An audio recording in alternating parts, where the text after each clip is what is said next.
Hey everybody, welcome to Colonial Williamsburg. As you know, my paper was on Colonial Williamsburg and the development from Rockefeller's first involvement in the late 1920s until the development of the foundation and into the modern day. The question I was trying to ask was, what was Rockefeller's role in Colonial Williamsburg, and how did his efforts restore the colonial capital transform into the modern Colonial Williamsburg Foundation? A lot has been done about Rockefeller's early involvement. There's almost no scholarship about how the twin entities of Williamsburg Restoration Inc. and Colonial Williamsburg Inc., which were created early, actually transformed into the foundation, and Rockefeller's financial involvement. I used public records, a lot of records from the Colonial Williamsburg Foundation's archives, and letters and newspaper articles that actually span the better part of a century that chronicled a lot of what happened exactly here. That J.D. Rockefeller Jr.'s importance is not only to the rebirth of this capital, but it's also about its sustainability over the years. He began his philanthropic efforts actually with just an agreement to fund a few sketches for the Reverend W.A.R. Goodwin, who was the rector at the local parish right over there at Bruton Parish Church.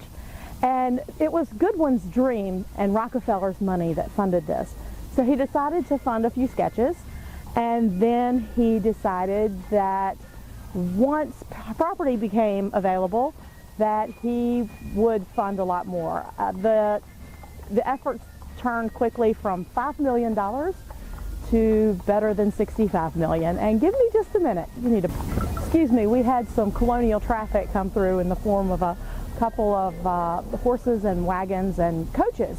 But anyway, Rockefeller decided to fund a few sketches, and then property came available. They started with a budget of about $5 million. It turned into $65 million. And for many years, it was all about restoring, reconstructing, and saving a lot of the history that happened in this town behind us. Their efforts then turned to education, because what good is it to restore it if nobody knows anything? Most of the work took place over the Great Depression, which means that people here were at work. Within about 10 years, which was when the bulk of the work was done here in the beginning, there were 5 million man-hours used here. So as one newspaperman of the time said in 1932, there were no hard times in Williamsburg. Almost immediately, the restoration attracted visitors, and that brought tourism to the region, which really vamped up the local economy. So by the 1960s, Colonial Williamsburg was actually a destination. Excuse me, we have livestock. Tickets and merchandise sales helped to support some of the efforts of Colonial Williamsburg, but a lot of the money still came from Rockefeller himself. As a matter of fact, one of the past presidents of Colonial Williamsburg Foundation said they would send Mr. Rockefeller a balance sheet at the end of the year, and he would simply write a check for the difference. In 1960, Mr. Rockefeller died, and he left about $60 million in his will to endow the foundation, or what became the foundation. But changes in the laws meant in 1970 that they needed to restructure. So Colonial Williamsburg Incorporated and Colonial Williamsburg Restoration Incorporated actually became the Colonial Williamsburg Foundation.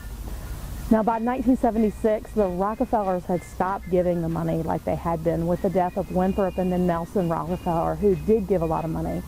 The rest of the family just weren't as involved here as many of their forebears had did. And Colonial Williamsburg knew they needed help. They were having to dip into the endowment way too much.